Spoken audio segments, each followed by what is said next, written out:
Hi friends, మీ land 22A పరిధిలో ఉందా? Government ఒక బృహత్తర పథకం తీసుకొచ్చింది. మీ భూముల్ని ఎట్లా కాజేయాలి, ఎట్లా మింగాలని ఒక కార్యక్రమం ముందేసుకున్నది. దాని వివరంగా నేను చెప్తా, ఒకసారి వినండి.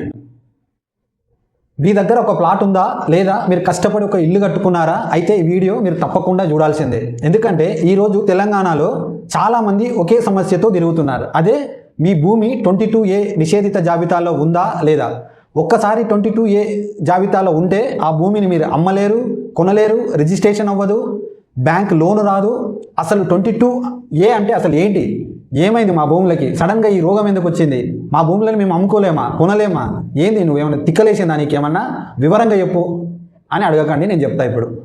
22A అనేది రిజిస్ట్రేషన్ చట్టంలో ఒక నిబంధన. కొన్ని రకాల భూములను అమ్మకుండా, కొనకుండా, రిజిస్ట్రేషన్ కాకుండా ప్రభుత్వం నిషేధించే అవకాశం ఉంటుంది.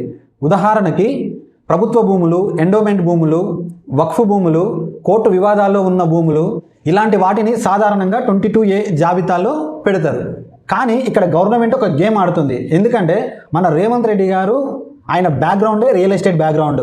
ఏ విధంగా పబ్లిక్ భూములను అన్యాక్రాంతం చేయొచ్చు, తనకు సంబంధించిన వాళ్ళకి ఒక్కొక్కరి దగ్గర ఎట్లా వసూలు చేసుకోవచ్చు అనేది ఆయన పెట్టిన ఒక హైడ్రా కావచ్చు, అక్కడక్కడ భూములను కబ్జా చేసుకోవడం కావచ్చు. ఈ 22A ప్లాన్ కూడా 100% అదే. తెలంగాణలో దగ్గర 1 కోటి ఎకరాల భూమి 22A నిషేధిత ప్రాంతంలోకి వచ్చింది.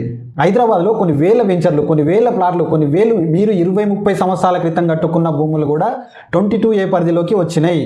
మీరు ఒకప్పుడు కొనుక్కున్న నోటరీ ప్లాట్లు కావచ్చు, నోటరీలో కట్టుకున్న ఇండ్లు కావచ్చు, అన్నీ 22A పరిధిలోకి వచ్చినాయి. సో ఇక్కడ మీరు ఒకటి వినండి, చెప్తా. అసలు వివాదం ఏంటంటే చాలామంది 20-30 సంవత్సరాల క్రితమే ప్రభుత్వ అనుమతులతో లేఅవుట్లు వేసి, ప్రభుత్వమే రిజిస్ట్రేషన్ చేసి, ప్రజలు ఇల్లు కట్టుకొని, కరెంటు కనెక్షన్లు ఇచ్చి, మున్సిపాలిటీ ట్యాక్సులు కట్టి, ఇప్పుడు ఒక్కసారి అదే భూములను మీకు ఏదైనా డబ్బులు అవసరం ఉండి అమ్మాలన్నా, కొనాలన్నా మీకు అది అవకాశం ఉండదు ఈ 22A పరిధిలో ఉంటే. అయితే ఏం చేయాలి, మేము భూములు అమ్ముకోవాలన్నా, కొనాలన్నా ఏం చేయాలంటే గవర్నమెంట్కి మీ దగ్గర అక్కడికి వెళ్ళి మీ భూమిని ఆ 22A పరిధిలో నుంచి బయటికి తీసుకురావాలి. బయటికి తీసుకురావాలంటే ఒక ప్రాసెస్. ఆ ప్రాసెస్ ఏంటంటే అక్కడున్న ప్రభుత్వ అధికారులకు కావచ్చు, గవర్నమెంట్కి కావచ్చు, ప్రాపర్టీ 1 కోటి రూపాయల వాల్యూ ఉందనుకో, దాంట్లో 30% వాళ్ళ చేతులు దడపాలి.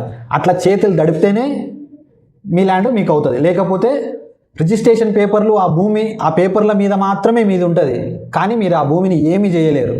ఇది చాలా పెద్ద స్కామ్ అని నేను చెప్తా. ఎందుకంటే గవర్నమెంట్ ప్రజల్ని రకరకాలుగా ఇబ్బంది పెడుతుంది. ఇప్పుడు కొత్తగా వచ్చిన అద్భుతమైన కాంగ్రెస్ స్కీమ్ ఇది.